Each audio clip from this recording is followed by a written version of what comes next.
마케터들이 가장 많이 듣게 되는 면접에서의 질문 10가지를 말씀드릴 텐데요. 브랜드 마케터는 자신의 브랜드를 중요합니다. 이 질문의 대답이 전체 인터뷰의 인상을 판가름한다고 해도 과언이 아니니 잘 준비해서 가시면 좋겠어요.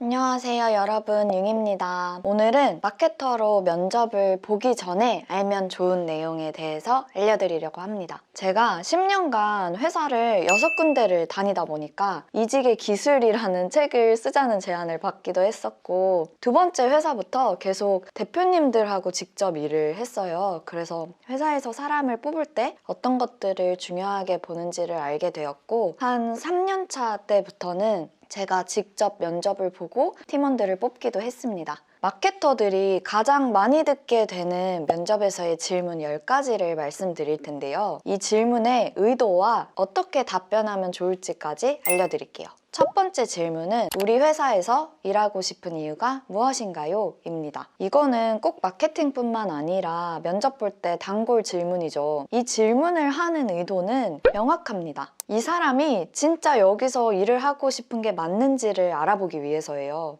정말 우리 회사에 관심이 있는 게 맞는지, 우리 회사와 핏이 잘 맞을 사람일지, 이걸 알아보기 위해서 하는 질문입니다. 너무 당연한 이야기지만 회사에 무관심한 사람보다 회사를 좋아하는 사람을 뽑고 싶어 해요. 특히 스타트업이나 작은 조직일수록 더 그렇습니다. 우리 회사를 좋아하는 마음이 다들 통하면 대화가 잘 되거든요. 소통이 잘 되기 때문에 일의 효율도 훨씬 더 오르고요. 최근에 이 회사에서 어떤 일들을 했는지, 내가 지금 지원하는 팀에서 어떤 프로젝트들을 진행했는지를 쭉 다 알아보고 가세요. 브랜드 마케터는 자신의 브랜드를 사랑하는 것이 중요합니다. 내가 왜 이 브랜드에 관심을 가지게 됐는지, 어째서 이곳에 합류를 하고 싶은지를 여러분만의 이야기로 정리해 가세요. 내가 이곳에서 일하고 싶은 이유를 세상을 살아가면서 내가 어떤 일을 하고 싶은지 그 일하고 싶은 이유와 연결시킬 수 있으면 베스트입니다. 브랜드 마케터들은 브랜드의 영혼을 지키고 만들어 나가는 일을 합니다. 그러기 위해서는 브랜드가 가지고 있는 철학, 그 Y와 나의 가치관이 잘 맞닿아 있으면 시너지가 나요. 가장 중요한 질문 중 하나인 만큼 이 질문의 대답이 전체 인터뷰의 인상을 판가름한다고 해도 과언이 아니니 잘 준비해서 가시면 좋겠어요. 두 번째 질문은 좋아하는 브랜드와 그 이유입니다. 이 질문에 대한 답변을 어떻게 하는가에 따라서 이 사람이 브랜딩을 얼마나 이해하고 있는지가 보여요. 나는 어떤 브랜드부터 봐야 할지 모르겠어요 하시는 분들은 매거진 B를 읽으세요. 여기에서 가장 끌리는 브랜드를 한번 파고들어 보시는 거예요. 아니면은 내가 지금 어떤 걸 반복적으로 소비를 하고 있는지, 어떤 곳에 자주 찾아가는지를 한번 관찰해 보세요. 사실 세상의 모든 것이 브랜드가 될 수 있거든요. 스몰 브랜드가 될 수도 있고, 내가 즐겨 찾는 동네 빵집이 될 수도 있고, 아티스트가 될 수도 있고,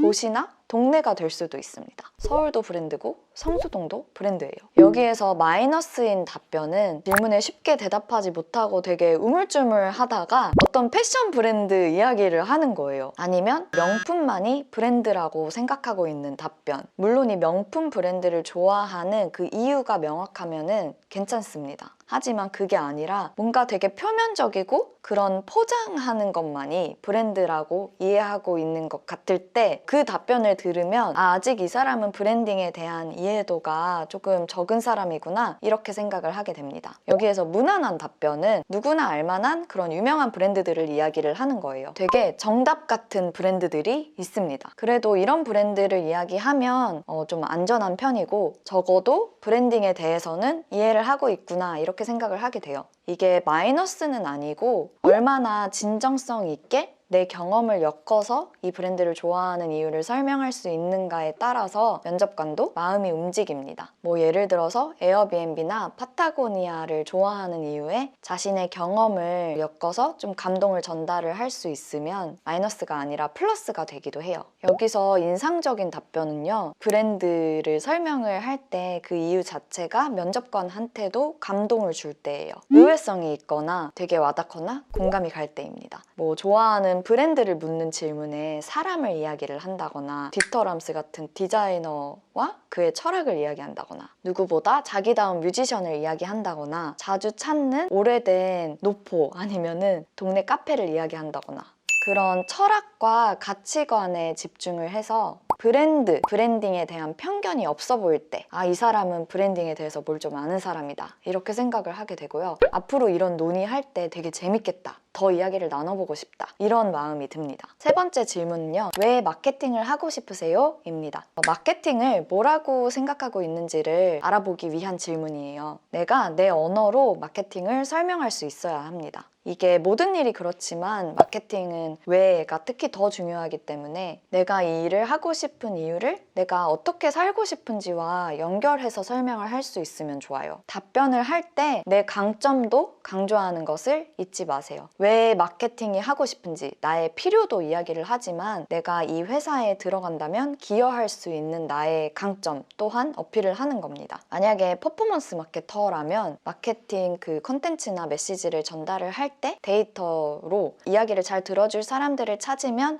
얼마나 효율적일지를 이야기를 하시고요. 브랜드 마케팅은 스토리텔링이 중요합니다. 브랜드의 팬을 만드는 일을 왜 하고 싶은지를 설명하세요. 그리고 두 가지 경우 모두 왜 내가 이 일들을 잘 할 수 있는지를 같이 설명해 주시면 좋습니다. 네 번째 질문은요, 최근에 인상 깊었던 마케팅 프로젝트가 있는지, 최근에 어떤 공간을 갔는지를 물어보는 질문입니다. 이 질문의 의도는 얼마나 트렌드를 파악하고 있는지, 얼마나 꾸준히 경험하고 공부하는 사람인지, 그리고 어떤 취향에 있는 사람인지를 알아보려는 거예요. 최근에 어떤 장소에 다녀왔고 어떤 프로젝트들을 보고 있는지를 보면 마케팅에 얼마나 실제로 관심이 있는지를 볼 수 있거든요. 마케팅은 트렌드를 만들어가는 일을 하기 때문에 트렌드를 잘 알고 있고 확실한 취향이 있으면 일에 기여할 수 있는 게 많아집니다. 여기에 정답이 있는 것은 아니에요. 하지만 부지런히 경험하고 있다는 것을 보여주시면 됩니다. 내가 만약에 푹 빠져있는 무언가가 있으면 그 이야기를 하세요.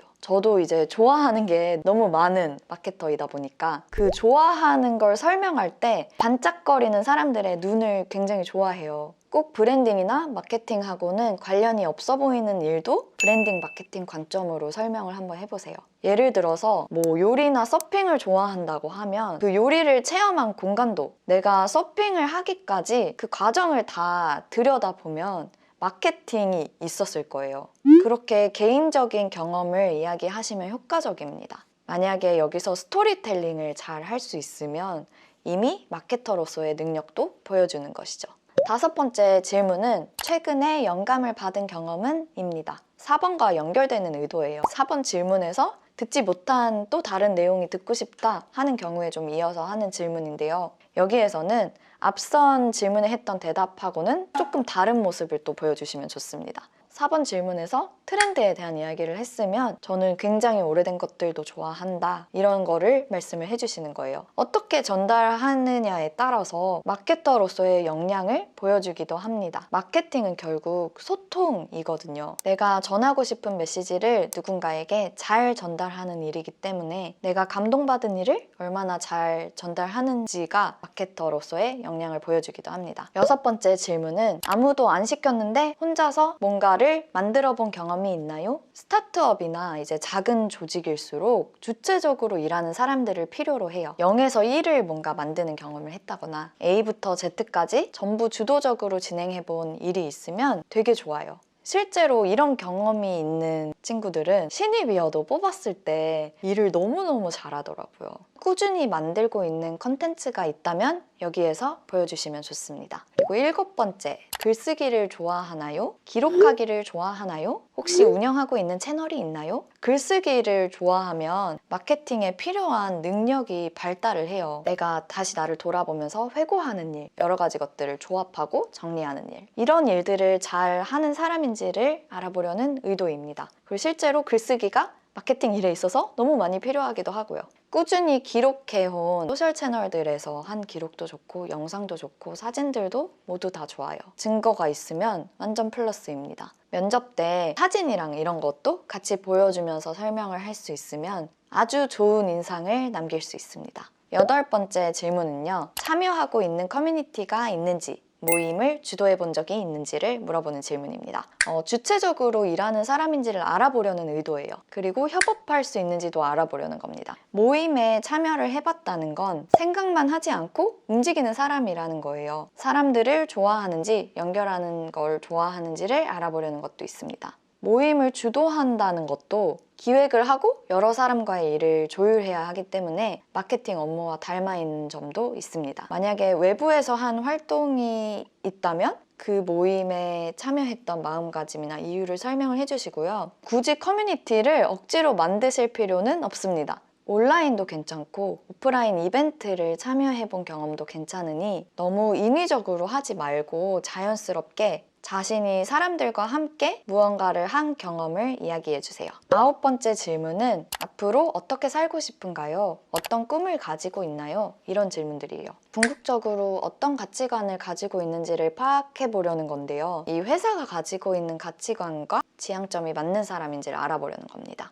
여기에도 정답은 없어요. 저는 단순한 호기심으로 앞으로 어떤 일들을 하고 싶은지를 물어본 적도 있습니다. 꿈이 뭔지를 묻는 질문이니까 이 질문은 진정성 있게 대답을 해주시면 됩니다. 마지막 질문은 마지막으로 궁금한 게 있나요? 이거는 보너스 같은 질문이에요. 면접에 답변을 다 잘하고 마지막에 좋은 인상까지 남길 수 있다면 이 면접관의 마음속에 확신을 줄 수 있습니다. 100%가 아니라 120%까지 가는 거죠.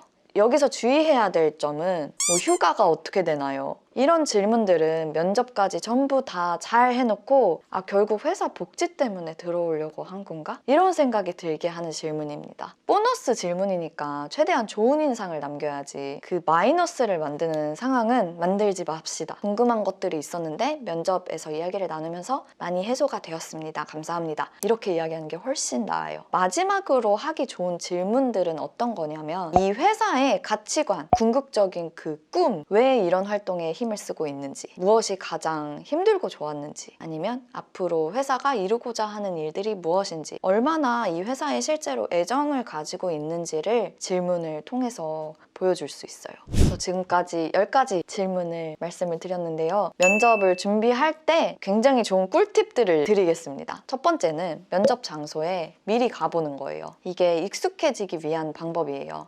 제가 좀 자주 했던 건데요. 면접날도 아닌데 이 회사 앞에 가보기도 하고, 그리고 면접날은 30분에서 1시간 정도는 일찍 도착해서 근처에 있는 카페에서 내가 꼭 하고 싶은 말들을 다시 제 자신한테 한 번 더 읽고 들어갔어요. 이 자세가 얼마나 준비되었는지를 보여줍니다. 미리 도착을 하면 어느 정도의 긴장을 풀 수 있어요.